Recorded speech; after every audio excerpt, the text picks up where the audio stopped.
سب کچھ اللہ پہ چھوڑ دو. یہ ہے رزن برضا, تقدیر اس کے ہاتھوں میں ہے, علم اس کے ہاتھوں میں ہے. تو اگر انسان اس نیت سے زندگی گزارے نا تو اپنی ڈیوٹی کو پورا کرے. مشہد کا واقعہ ہے, وہاں کے ایک بہت بڑا فیکٹری کا مالک تھا. کہتا ہے مولانا ایک مرتبہ میں بینک سے نکلا, اور جیسے نکلا تو میں نے دیکھا روڈ پہ خاتون کھڑی ہے. میں نے محسوس کیا کہ یہ بری نیت اور برے ارادے سے کھڑی ہے, بالکل جوان تھی. میں آگے بڑھا. اچھا, جب میں چلا تو مجھے کوئی آواز آئی, ایسے لگا جیسے وہ بلا رہی ہے. گیا, میں نے کہا کہ آپ جوان ہو, اہل بیت کی ماننے والی ہو, کام کی ضرورت ہے, میں کام دیتا ہوں, یہاں پہ کیوں کھڑے ہو کر اپنی زندگی کو تباہ و برباد کر رہی ہے؟ اس نے کہا کوئی کام نہیں دیتا. کہا میں تجھے کام دیتا ہوں. کہتا میں نے گاڑی میں بٹھا اپنے کارخانے لے گیا, اپنی سیکرٹری کو بلایا. میں نے کہا اس سے NIC مانگنا, اس سے نہ شناختی کارڈ مانگنا, اس سے نہ ایڈریس مانگنا, کچھ بھی نہیں. لوگ کہتے ہیں نا گارنٹی لاؤ, یہ لاؤ. اگر یہ چیزیں پوچھو گی یہ بھاگ جائے گی. اسے 20 دن 15 دن 25 دن کام کرنے دو, تاکہ اس کا دل کام پہ لگے, سیکھ جائے اور گناہوں سے بچ جائے. کہتا اس نے کام کیا 4-5 گھنٹے, اور میرے پاس ہے کہنے لگی کہ اگر اجازت ہو میں 1-2 گھنٹہ گھر جانا چاہتی ہوں. میں نے کہا یقیناً یہ بیزار ہے, بھاگنا چاہ رہی ہے.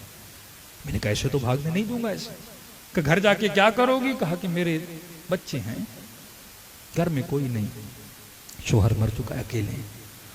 کہتا مجھے یقین نہیں آیا اتنی سی عمر میں بچے ہوں مجھے. میں نے کہا کہ پکا یہ جھوٹ بول رہی ہے. کتنے بچے ہیں؟ کہا میرے 2 بچے ہیں. میں نے کہا اب تو پورا جھوٹ بول رہی ہے. ایک 4 سال کا ہے, ایک 2 سال کا ہے. میں نے کہا ٹھیک ہے, میں تجھے لے کر جاتا ہوں, بچوں کو دیکھ لو, پھر واپس آ کے کام کرو. کہتا ہے گاڑی میں بٹھایا, اپنے محلے میں اتری, پتلی سی گلیوں سے گزرتے گزرتے ایک چھوٹا سا گھر تھا. اس نے دروازہ کھولا, اندر ایک ہی کمرہ تھا. کہتے مولانا میں نے کیا دیکھا, اس ایک کمرے میں 2 چھوٹے بچے, ایک 2 سال کا, ایک 4 سال کا.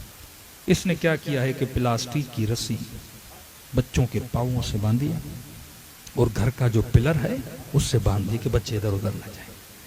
بچے نے چھڑانے کی کوشش کی, یہاں تک کہ ان کے پاؤں میں زخم بن چکے. سامنے ایک پلیٹ اور ایک روٹی اور چھوٹا سا پانی کا پیالہ. کہتا یہ منظر دیکھ کے میں رو پڑا کہ میں نے سوء ظن کیا. میں نے یہ سوچا جھوٹ بول رہی ہے, لیکن واقعاً یہ سچی ہے. میں نے فوراً کہا کہ میں نے تمہارا میڈیکل بھی کیا, اتنی تنخواہ بھی کی, تمہارا گھر بھی میں کارخانے کے قریب لاتا ہوں کہ تم گھر میں بیٹھ کے کام کرو, تجھے آنے کی ضرورت نہیں ہو. کہ اتنا کہنا تھا کہ یہ خاتون رونے لگی. میں نے کہا اب رو کیوں رہی ہو, تجھے تو سب کچھ دے دیا, نوکری مل گئی, گھر مل گیا, بچوں کی سب کچھ چیزیں میں نے کر دی. میں نے کہا کہ دودھ لے کر آؤ, بچوں کا ہر چیز میں نے تمہیں دے دی, رو کیوں رہی؟ کہ میں نے ایک چیز سنی تھی اہل بیت سے کہ تمہارا کام ہے اپنی ڈیوٹی نبھانا, ہمارا کام ہے تمہارے لیے اسباب کو پیدا کرنا.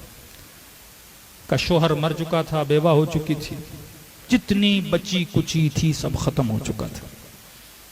آج میں نکلی مشہد کی گلیوں میں گھومتے گھومتے, جس بینک سے آپ نکلے وہیں روڈ پہ کھڑی تھی اور امام رضا کے حرم کو دیکھ رہی تھی. رو کر بس میں نے کچھ کہا نہیں, مولا کی حرم کے روزے کو حسرت کی نگاہ سے دیکھا. میں نے کہا امام رضا آپ نے کہا کہ اپنی ڈیوٹی پوری کرو, میں نے تو سب کچھ پورا کیا, اب مجھے بتائیے اکیلی خاتون جاؤں تو کہاں جاؤں, کھاؤں تو کہاں سے کھاؤں, پیوں تو کہاں سے پیوں؟ کہ بس نگاہ میں دیکھا تھا اور مولا نے تجھے بھیج دیا. بندہ بھروسہ کرے, یقین کی زندگی گزارے, پھر حر بھی ہو نا خدا پلٹا کر حسین کے لشکر میں ڈال دیتا ہے. اصل یقین کی زندگی ہے. لیکن آج مسئلہ یہ ہے کہ زندگیوں سے یقین ختم ہو چکا. جس طرح موت کا علم ہے پر موت کا یقین نہیں ہے. کہتے ہیں مرتے ہیں پر یقین ہوتا موت کا, کبھی انسان اللہ کی نافرمانی نہ کرتا.